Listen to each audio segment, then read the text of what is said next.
Now that we've seen how you can build an object from scratch, in many cases you don't have to do that, but you can work with the standard library and either extend the objects that we have or use them to create new objects that you want to create. Any of the objects in the library are open. You can look at them, see how they're built, and you can also subclass them and modify their behavior. So let's take a look at that. Okay, now what I'm going to do is I'm going to grab the server, which is over here in the standard library. I'm going to drag it over into the project. Now, this server is just a model like any other model. In fact, we can open it up and look inside it. So let's open it up and look at its process view. And you can see the inside of server now. So this is the server that we've built. It's part of the standard library. You can look at it, you can see how we built it, you can change it, you can use this as a starting point for your own objects.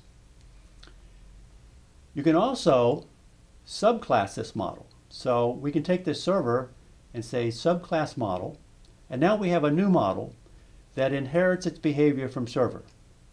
For example, if we were going to build a server that represented an MRI in a healthcare system, we could subclass this, rename it MRI, and now we have a model that inherits its behavior from server, but that we can extend and modify. Now if we look at its process view, here's its process view, and all the processes are those that are inherited from the server. If we try to edit one of these, it won't let us. It's all grayed out.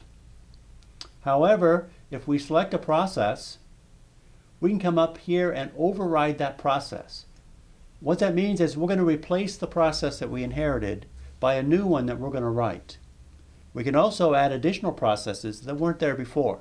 So we can respond to events in the system, such as failures, breakdowns, or whatever, and add new processes to the logic to tweak the behavior of the server to behave exactly the way we want.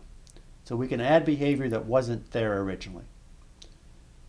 So to summarize, the object library that we give you is completely open. You can look inside it, see how we built all the objects. You can use those as starting points to create your own objects, and you can use those to subclass from to extend them and add additional behavior to them.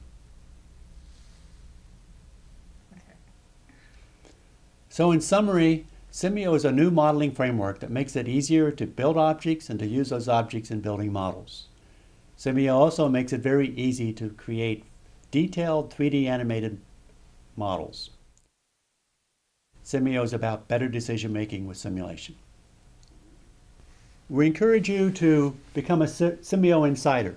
As a Simio Insider, you can download early versions of the software, take a look at it, play with it yourself, and give us feedback. We take this program very seriously, and the feedback from our users are helping to define the features and capabilities of our product. We encourage you to visit us at simio.biz and become a Simio Insider.